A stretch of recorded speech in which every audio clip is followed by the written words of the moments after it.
Sebuah mobil menghantam tembok rumah warga di Jalan Syekh Abdul Qadir Mandili, Mandailing, Natal, Sumatera Utara.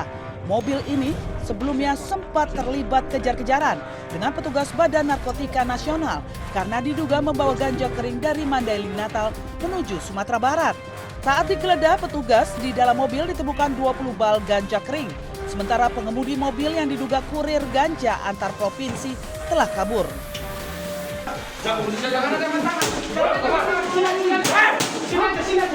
Petugas yang melakukan pengejaran akhirnya menemukan pelaku bersembunyi di salah satu rumah kosong dan menangkapnya. Terus kami lakukan pengejaran sampai ke sini dengan kecepatan yang tinggi sehingga tertabrak mobil ini. Jadi tersangka ini enggak, karena susahnya untuk keluar dari sini, beliau tersangka langsung kabur ke sana. Petugas BNN dan Sat Narkoba Mandailing, Natal masih mengembangkan kasus ini. Diduga pelaku yang mengaku berstatus mahasiswa terlibat jaringan peredaran narkoba antar provinsi. Dari Mandailing, Natal, Sumatera Utara, Ahmad Hussein Lubis, iNews melaporkan.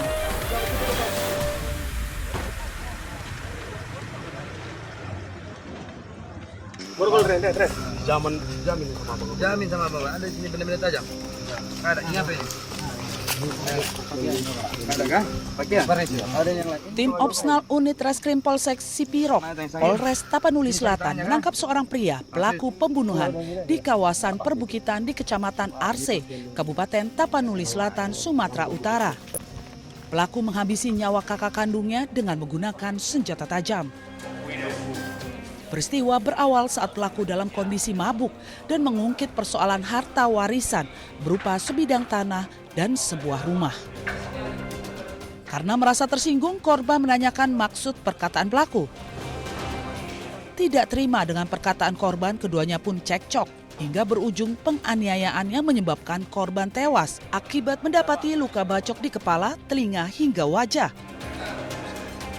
Pelaku juga merusak rumah pamannya lantaran sakit hati kepada pamannya karena tidak mendukung pembagian harta warisan tersebut.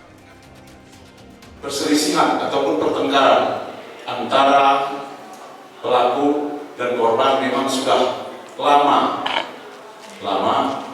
Ini semua motifnya adalah masalah harta warisan yang dipermasalahkan, yaitu tanah dan sebuah rumah. Kita ketahui bahwa ini merupakan keluarga kandung, yang korban adalah abangnya, kemudian yang melakukan adalah adiknya. Untuk mempertanggungjawabkan perbuatannya, pelaku terancam hukuman 15 tahun penjara.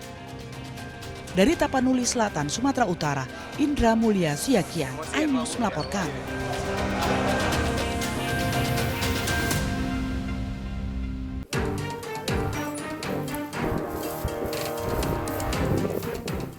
Sejak Minggu sore, 14 titik api baru muncul di kawasan Dingkik, Pananjakan, dan Puncak Lembu, Probolinggo, Jawa Timur. Ratusan petugas gabungan pun terus berjibaku memadamkan kebakaran yang melanda 520 hektar lahan di kawasan Gunung Bromo.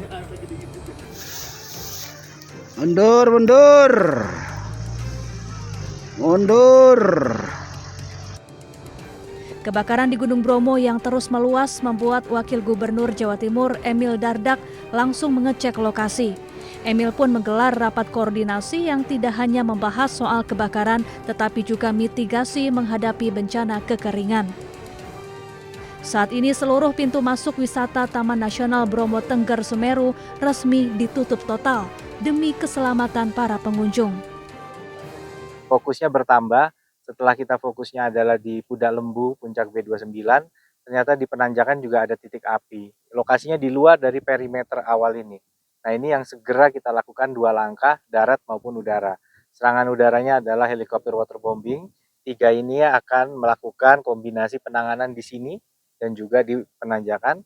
Dan serangan daratnya ini ada tim dari Pemprov, dari BPBD, dari TNBTS ya, ini melakukan, dan juga dari Kodim dan dari Polres ini melakukan upaya di lapangan.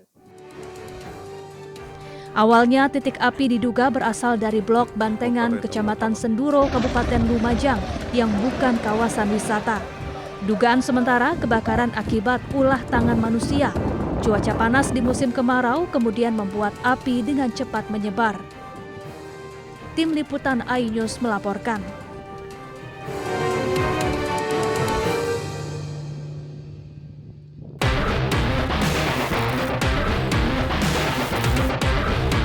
Polisi akan melakukan pembongkaran makam atau ekshumasi dan autopsi ulang jasad Sutrimo, orang dekat mantan Jampitsus Kejagung Febri Adriansyah pada Rabu 12 Agustus 2026. Sutrimo dimakamkan di Banyumas, Jawa Tengah. Direktur Reserse Kriminal Umum Polda Metro Jaya, Kombes Pol Iman Imanuddin mengungkapkan saat ini status perkara sudah ditingkatkan ke tahap penyidikan. Iman menyatakan proses ekshumasi atau autopsi ulang dilakukan untuk mengetahui penyebab pasti kematian Sutrimo.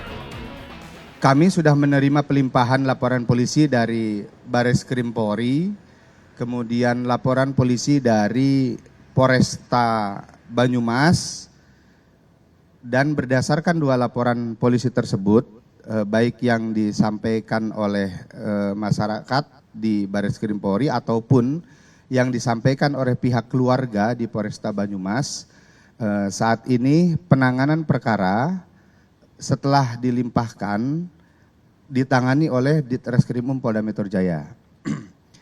Dari hasil penyelidikan yang tentunya sudah dilakukan oleh Polresta Banyumas, juga dari hasil penyelidikan dari tim Ditreskrimum Polda Metro Jaya, kami sudah meningkatkan ke proses penyidikan. Insya Allah hari Rabu lusa kami akan melakukan ekshumasi di Banyumas. Sebelumnya, desakan ekshumasi juga datang dari organisasi masyarakat Kongres Pemuda Indonesia yang melayangkan laporan polisi ke Bareskrim Polri pada 7 Agustus 2026. Sementara itu, pihak keluarga Sutrimo juga sudah membuat laporan polisi di Polresta Banyumas pada Sabtu 8 Agustus 2026. Adapun alasan pihak keluarga melapor yakni untuk mendapat kepastian hukum atas kematian Sutrimo. Dari Jakarta, Hadisti Arifah, Leman, iNews melaporkan.